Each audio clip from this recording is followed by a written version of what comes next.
Number one అంటారు. అసలైన number one Guru Kashi university. నమస్తే అండి. నమస్తే. ఎన్నో అవేర్నెస్ ప్రోగ్రామ్స్ అనేవి చేస్తూ ఉంటారు. ఎంతో మంచి మెసేజ్ అనేది ఇస్తూ ఉంటారు. మిత్స్ ఏంటి, ఫ్యాక్ట్స్ ఏంటి అనేది.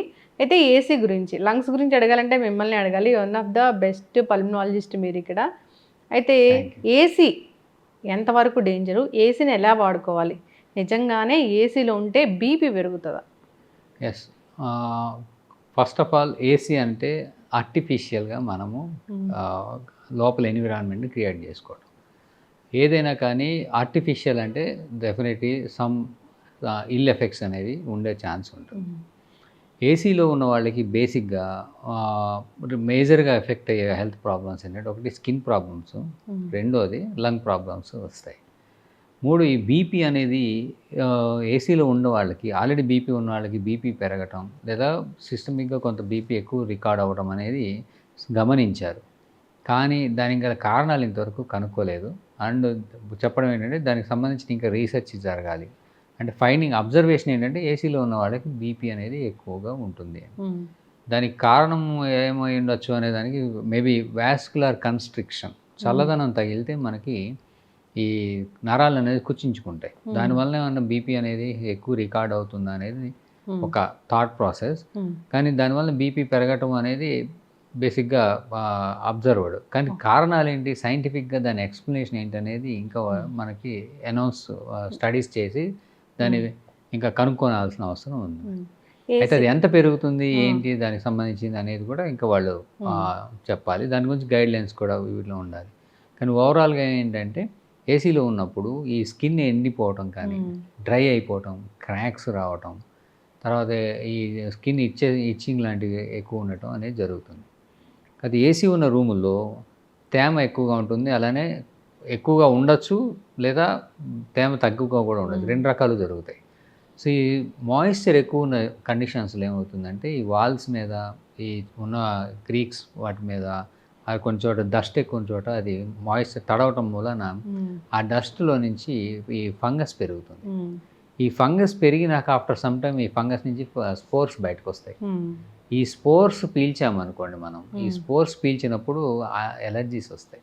ఈ ఆయాసాలు రావటం, ఆస్తమాలు ఎక్కువ అవటం, తుమ్ములు రావటం, అలానే ఏసీ క్లీన్ చేయకపోవటం వలన, సరిగా అది మెయింటెనెన్స్ అనేది చాలా ఎక్కువ రెగ్యులర్గా చేయకపోవటం వలన ఈ ఏసీ లోపల మిషన్లో మనకి డస్ట్కి పేర్కొని ఉంటుంది. ఈ డస్ట్ కొన్ని సైకిల్స్లో రోజుల తరబడి పేర్కొని ఉండటం వల్ల నల్లగా మారిపోతుంది. దాన్ని మిల్డ్యూ అంటారు. ఈ మిల్డ్యూ అనేది డస్ట్, పొల్యూటెంట్స్, కెమికల్స్, అలానే ఫంగస్, ఇవన్నీ చాలా రకాలు కలిసి ఉంటాయి. సో ఏసీ కొన్ని రోజులు ఆఫ్ చేసి ఉంచి మళ్ళీ సడన్గా ఆన్ చేయగానే ఈ మిల్డ్యూ అనేది సడన్గా మనకి రూమ్లోకి వచ్చేస్తుంది. మేజర్గా ఈ ఫంగల్ ఇన్ఫెక్షన్స్ కానీ, ఎలర్జీస్ కానీ లంగ్కి రావడానికి కారణం ఈ మిల్డ్యూ అనేది ఏసీ మీద ఉండటం. సో ఏసీ అనేది అన్యాచురల్. చాలామందికి ఏంటంటే ఏసీ చాలా అలవాటైపోయి తక్కువ డిగ్రీస్ దగ్గర మెయింటైన్ అవుతూ ఉంటారు. అంటే 18, 16 కూడా పెట్టుకున్నాడు. ఇప్పుడైతే గవర్నమెంట్ తీసేసింది వాటిని. సో ఐడియల్గా ఏంటంటే 22, 23 దగ్గరే పెట్టుకోమంటారు. ఇంకా అయితే 25, 26. సో 18 అసలు పెట్టకూడదు. 18 అనేది ఇప్పుడు తీసేశారు. గవర్నమెంట్ రికమెండ్ చేయట్లేదు. ఎందుకంటే అది అలా కనుక ఉంటే కనుక కరెంట్ ఎక్కువ కాలుతుంది, లోడ్ ఎక్కువ పడుతుంది. ఎన్విరాన్మెంటల్ ఫ్యాక్టర్స్ అంటే లోపల ఉష్ణోగ్రత తేడాల వలన గ్లోబల్ వార్మింగ్ ఎక్కువ అవటము ఇలాంటివన్నీ ప్రాబ్లమ్స్ వస్తున్నాయండి. ఐడియల్లీ ఏంటంటే 25 అట్లా పెట్టుకొని ఒకటిలో ఫ్యాన్ వేసుకుంటే ఏసీ ఖర్చు తగ్గుతుంది, కంఫర్ట్ జోన్ ఉంటుంది. ఏసీ వేసి ఫ్యాన్ వేసుకోవాలి. యాక్చువల్గా అది రికమెండెడ్. వేసుకోవాలి.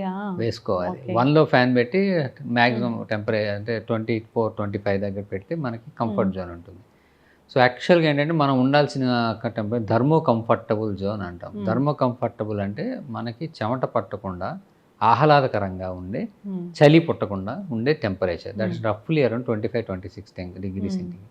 అంతకన్నా తక్కువ ఉన్నప్పుడు మనకి అదర్ ప్రాబ్లమ్స్ వస్తాయి. చాలామంది ఏంటంటే ఆ ఏసీ తీయగానే, సాధారణంగా ఏసీ రూమ్స్లో ఏమవుతుందంటే చిన్న రూమ్స్ ఉంటాయి. ఎందుకంటే ఏసీ ఎక్కువ కన్జ్యూమ్ అయిపోతుందని రూమ్ హైట్ తగ్గించేస్తారు. సో ఈ మనం వదిలిన గాలి అక్కడే ఉంటుంది, కార్బన్ డైఆక్సైడ్. సో సాధారణంగా కార్లో కానీ మనకి ఎక్కువ చిన్న రూమ్స్ అవి ఈ చిన్న ఏసీ రూముల్లో కానీ ఏసీ ఆపగానే ఎగ్జాక్ట్గా 2-3 మినిట్స్ 4 మినిట్స్ మనకి చెమట పట్టడం స్టార్ట్ చేస్తాయి.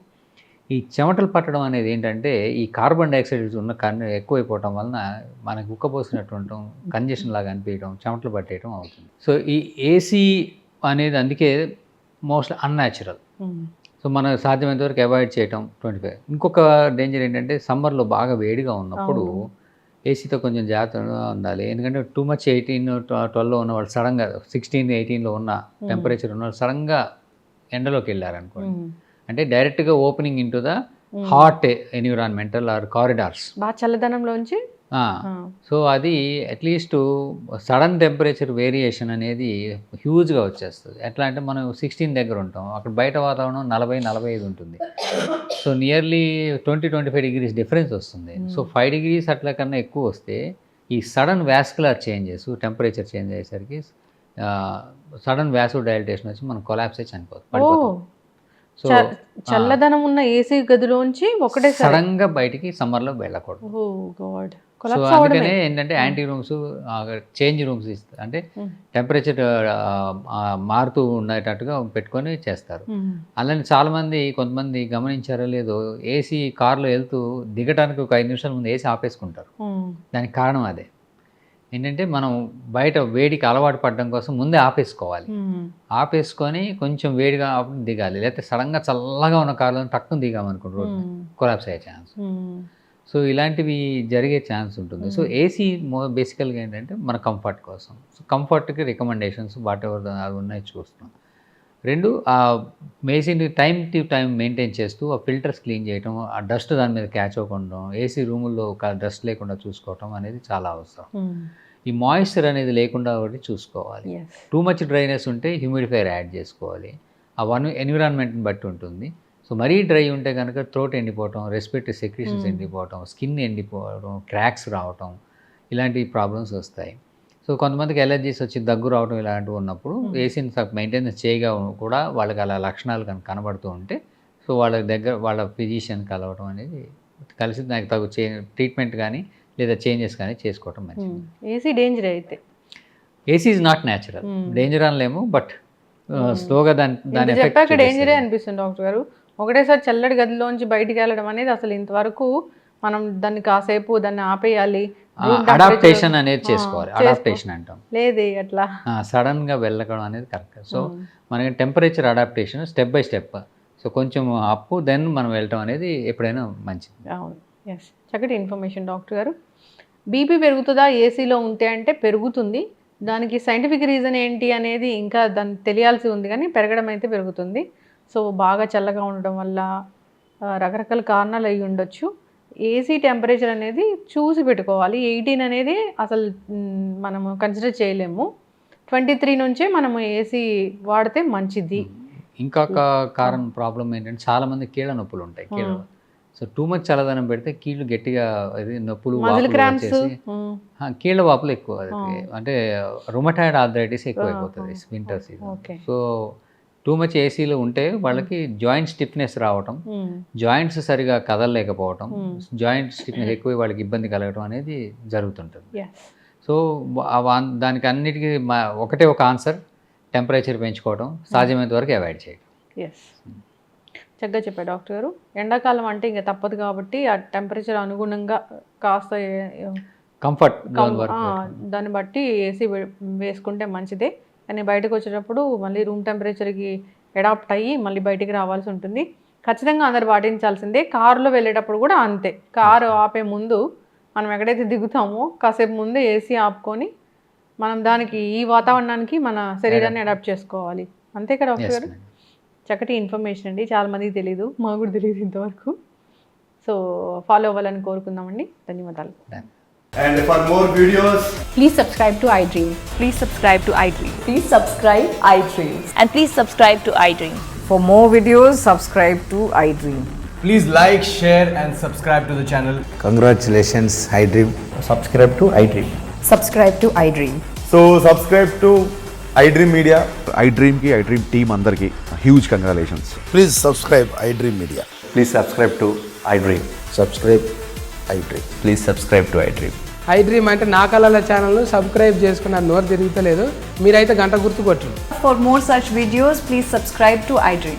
Subscribe to iDream. Please subscribe to iDream. Please subscribe iDream Media. Please do subscribe to iDream. Please subscribe to iDream Media. For best entertainment and information, please subscribe iDream. And don't forget to subscribe to iDream.